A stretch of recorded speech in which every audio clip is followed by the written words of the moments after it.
Harold Heckman, Could you spell your last name? Heckman, M-A-N. And what is your birthday? June 8th, 31. June 8th? Where were you born? Cedarville, Could you spell it? Cederville. Where? In Illinois? Yes. Tell me about your family and siblings when you were growing up. Well, I had four other brothers and one sister. Mm-hmm.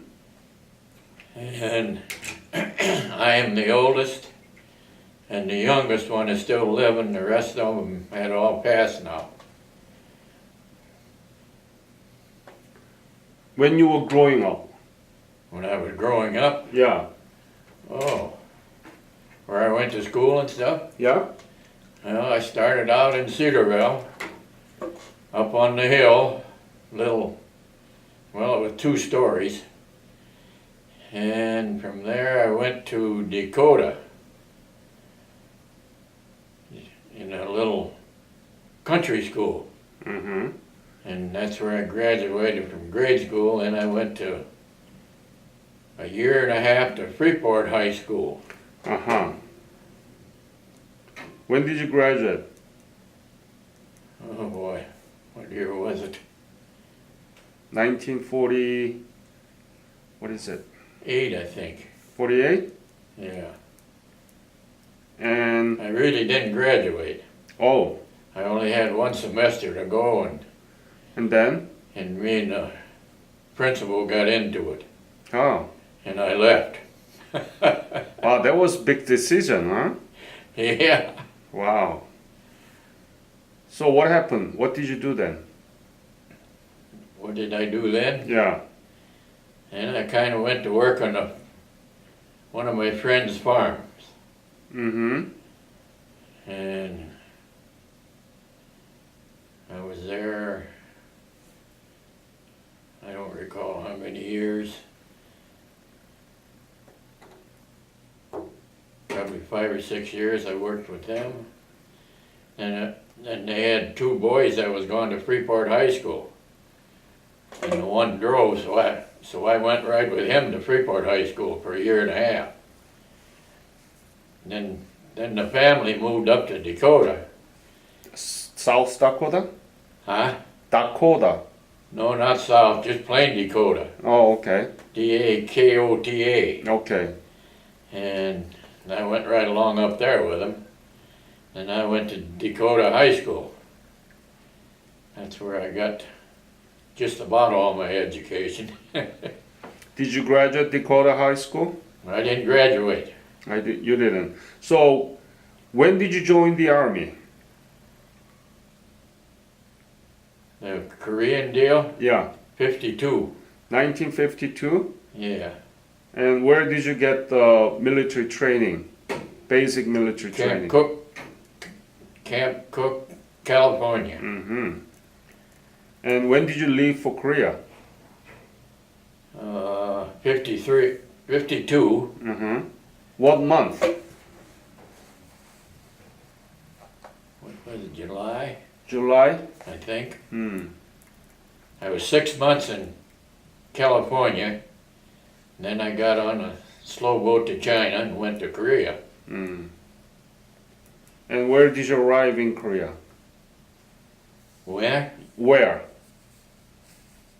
Was it Incheon? That don't sound right, I can't remember. Busan? Busan, I think. Busan? I think so. You arrived in Busan. And where did you go from there? Right to the front line. Up in the trench. Do you remember like a pork chop hill or anything like that? That was alongside of me. I'm sorry? That was alongside of me to my right, I think, Uh-huh. where I was up on the hill. Where was it? Do you remember the name? Where I was? Yeah. I don't remember the name of that. They had a name for every hill. Yeah. I don't remember where it was. I think Pork Chop Hill was just to my right. And what was to the left, I don't remember. Okay. And what was your unit and MOS? I was in the National Guard here in Illinois. Yeah. I was in the 44th Division. Then I went 44th? Yeah. And? And when I got to Korea, I was in the 45th Division. What was your MOS? Specialty?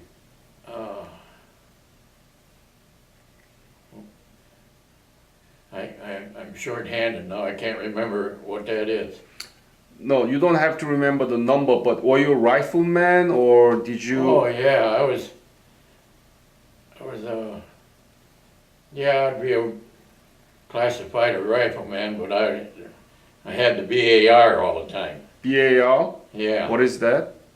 That's a bigger weapon than the regular rifle. So it's a automatic machine gun. Yeah, it's kind of like that. Yeah. You got a magazine you poke up in, Yeah. then you can tape two of them together, and one is empty, you just flip it over and poke the other one up in there. So were you at Kelly Hill? Who? Kelly Hill? Oh, I just can't remember what Or Little Nori? Big Nori? Tessie? T-Bone Hill? No, it wasn't T-Bone. Old Baldy? No. No. Okay. So, tell me about what you did there. Typical day. What did you do? Well, just walked the trenches mostly. Mm-hmm. And I had like a South Korean with me. What they call them, rock soldiers? Yeah, I always had one of them with me in the trench. He was my bodyguard and I was his bodyguard. Mm-hmm. And I stayed in the trench for 13 months. That's Lacking 2 weeks, R&R, back to Japan. Otherwise, I was up there my whole time. That's where you sleep? In the trench, or did you sleep in the tent? No, there wasn't no tent. He was in the trench. We had bunkers made that you could go in and made out of sticks and stuff that you lay down on. And they had air mattresses. And that's how you lived. That's terrible. That's the way it was for 13 months. My goodness. Oh my goodness. Did you have a sleeping bag? Yeah. How often did you take a shower? Well, a lot of times, if we was close to the river, I'd go down to the river and wash my clothes and take them back and hang them in the bunk and dry them out. Mm-hmm. Tried to change every day, especially my socks. I seen too many guys didn't take care of their feet. And a lot of them, lost toes, fingers. But I lucked out. I went through the winter. It was 42 degrees that winter when I was over there, below. Below 42. Yeah. Yeah.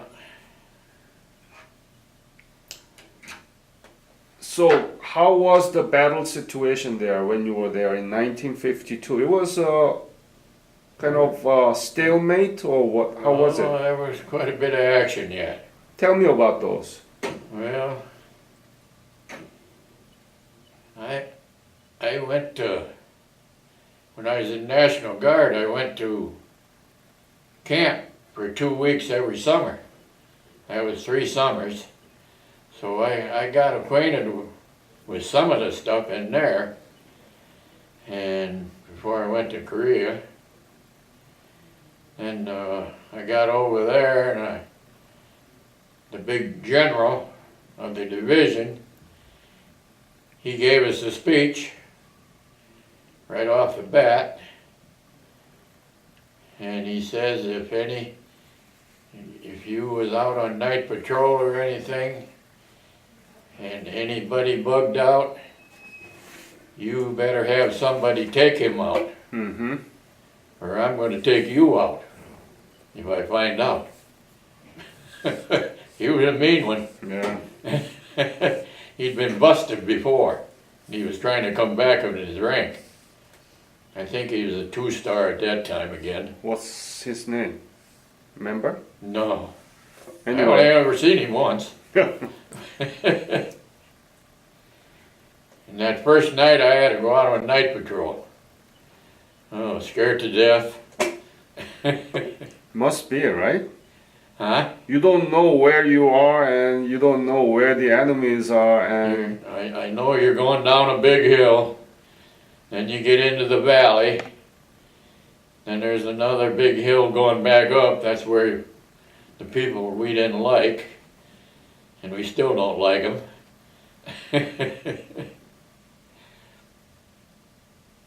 And then we had what was it? A second lieutenant took us on patrol that first night that I got over there. And they always go back to the rear and get briefed out. They're supposed to know where all the minefields are at, such stuff as that. And we just got down in the valley and he walked us through a minefield. We had, I think, 7 casualties that we had to get back to our line. And I never seen him again. what happened to him? He got busted. Oh, Never seen him again. He got busted too. So then I started coming up on the rank, getting more stripes. Then I had to go up by myself, which was scarier yet. mm-hmm. One night my assignment was that I'd always have 7 or 8 other veterans with me, with a medic in the rear, and our assignment was to capture and bring back. So I lucked out that night, Mm-hmm. and I seen this North Korean sitting under a bunch of bushes. That night I didn't carry the BAR. I took the carbine with the infrared on it, and I spotted him with that infrared light. And we drug him out and taped his mouth all up and his arms and legs and took him back to our front line then. What happened to him after that, I don't know. Was it North Korean or Chinese? Were you able to tell the difference? I think this was a North Korean, Hmm. but he had a Russian Burt gun. I don't know if you ever seen one of them or not. No. They're about that long. Mm-hmm. It's a fast firing weapon. And I got the weapon from him, and got it back to the line, and they disarmed it right away so I could take it home. Mm-hmm. And I got to Colorado for my discharge and I lost it. That guy took it away from me. Took it home, put it on his wall instead of me putting it on my wall. That, I did not like that. What were you thinking when you were there? It's very dangerous, and you're always on patrol, and you have to encounter with the enemies, and you know you have to live in the trench, Yeah. It's an awful way to live there, and so cold. Everything was tough for you. What were you thinking to yourself? Well, when I got over there, I had one thing in my mind. You get over there and get back to Illinois. And I didn't take too much crap off of anybody that was in the trench. Because my rank was getting up there, so I could pull a little power sometimes. And I was on my sleep duty, and I had the South Korean rock soldier. He was on guard, just with his head sticking up a little bit above the trench, and he put his head down on the top and fell asleep himself. And it just happened, I woke up and I had my VAR when I come out of the bunker, and he had some awful sore ribs. He got the butt right in the ribs. That woke him up in a hurry. Because he was supposed to be guarding me too.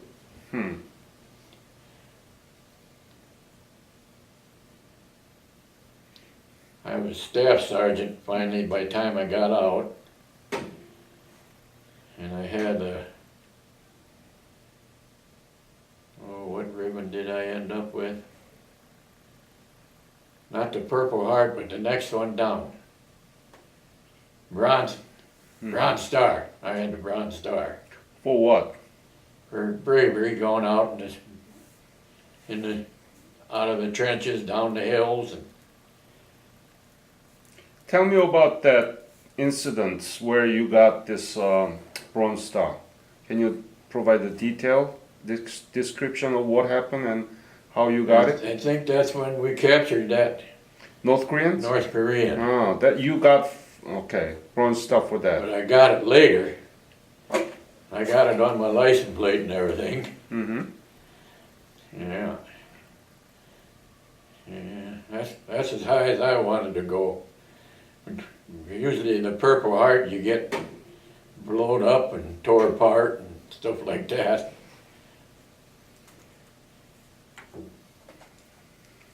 I was sergeant first class when I come home. And I come home and then I got married. to the first wife. Have you been back to Korea? No, I would like to go, but my health won't allow it.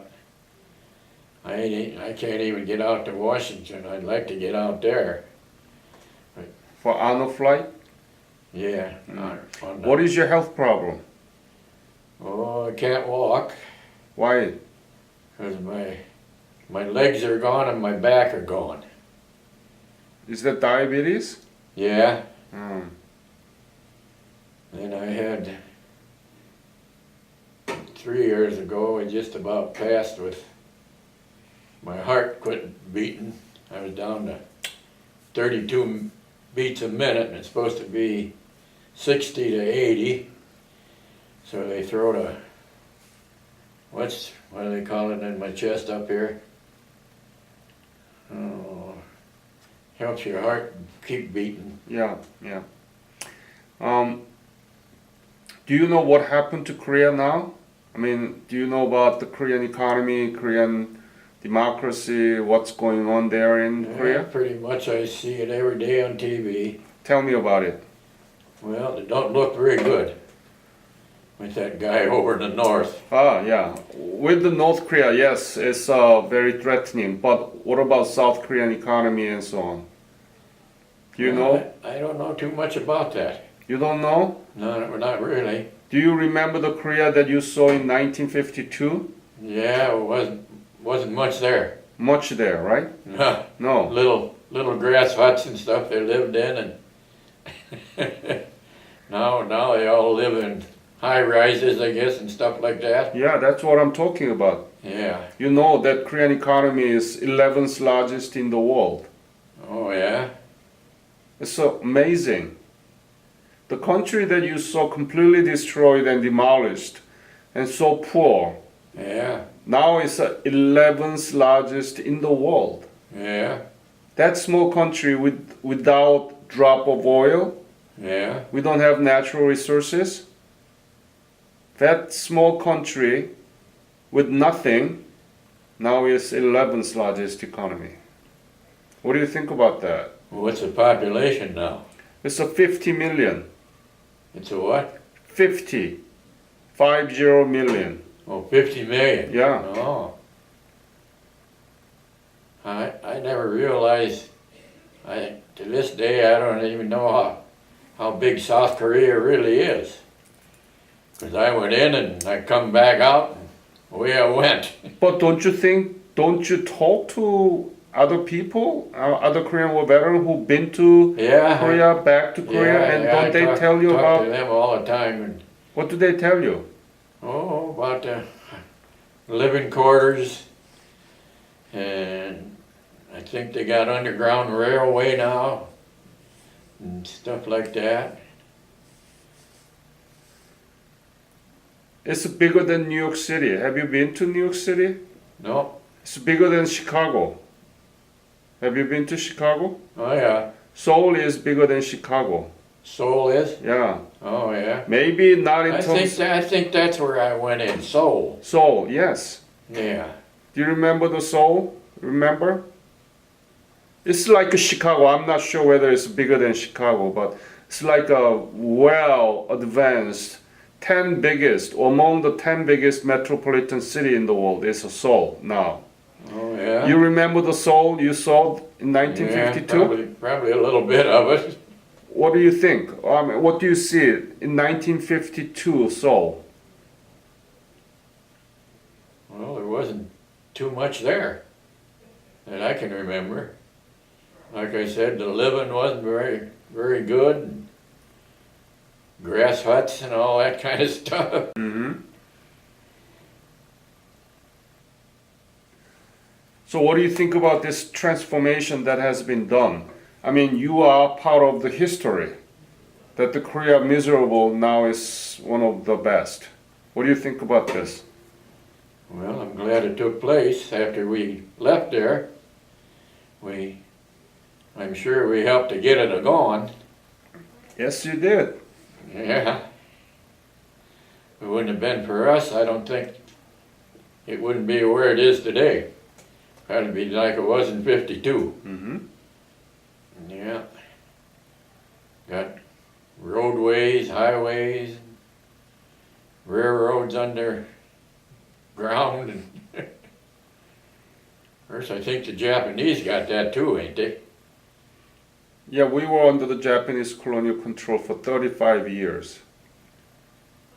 Yep. Before you went there. Yeah. Mm. Well, to my knowledge, nobody has got enough money to pay me for what I seen and went through over there. Nobody. But like I said, I was 20 or 21 years old and I was rough and mean.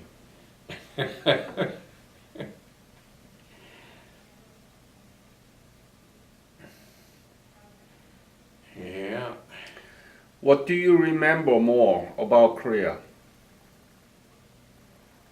What do you remember now?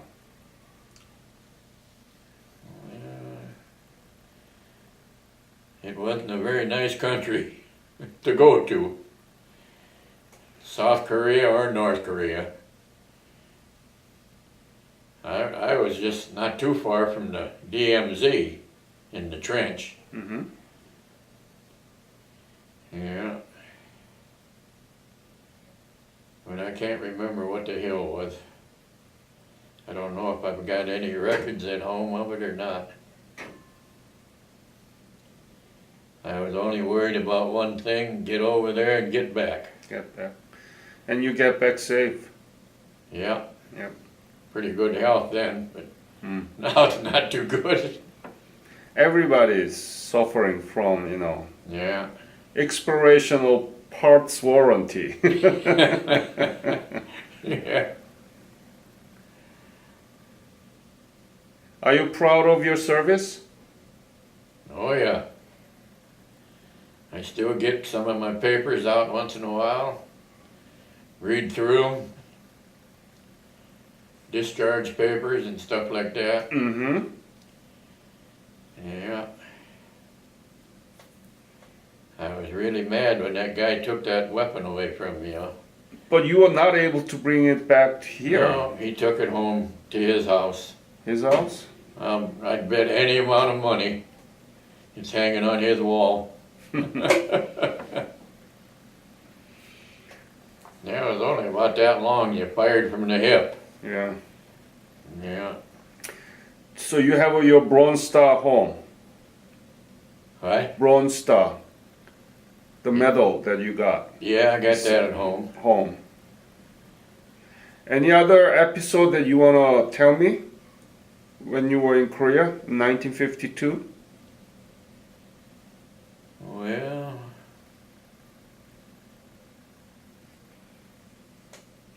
you might not want to hear it.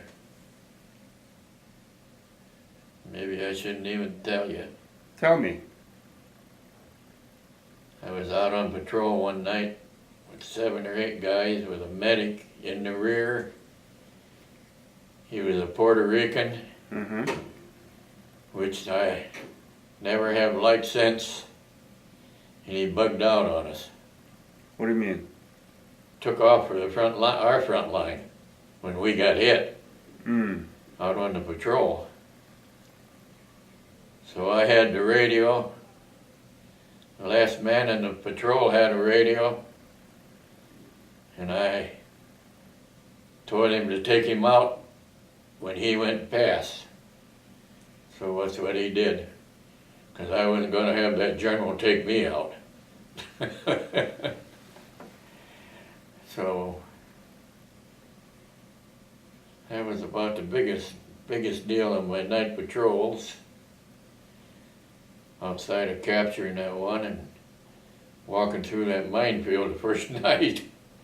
We had to bring, I don't remember what we had, 14 of us that night, or 12 or 14, 12 I think.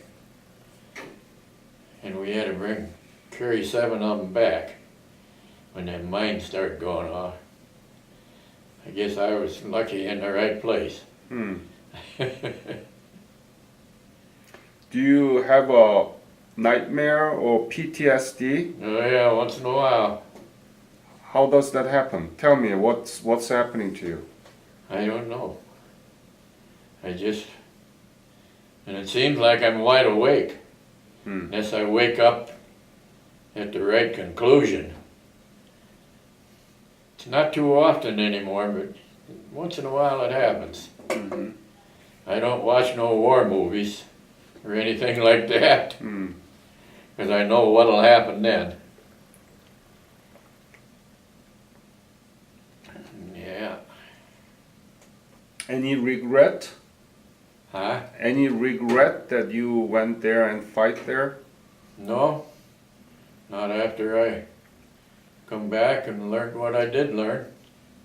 What did you learn? Well, how to take care of yourself mainly.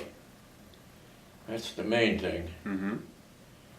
And pay attention to what you're told, not what you're not told. You don't go everything on your own. You get orders. And you do the orders that you're given. Do you think your doctor will allow you to travel to Korea? No, I know I can't do it. You cannot. I'm No. so sorry that because My wife won't even leave me. Korean government has a revisit program and they invite you back. I know. Yeah. Don't cost you much money. I've been thinking about trying that trip out to Washington, but I don't know, it seems like every day my legs and stuff get worse. And she takes me out, if it's warm outside, she takes me out for a little walk. 3 years ago, our house got blown away in a tornado. Oh. And that didn't help things either. Mm. We had to move to Monroe in a one room apartment in a motel for 2.5 months. Mm. Well, they built the house back up.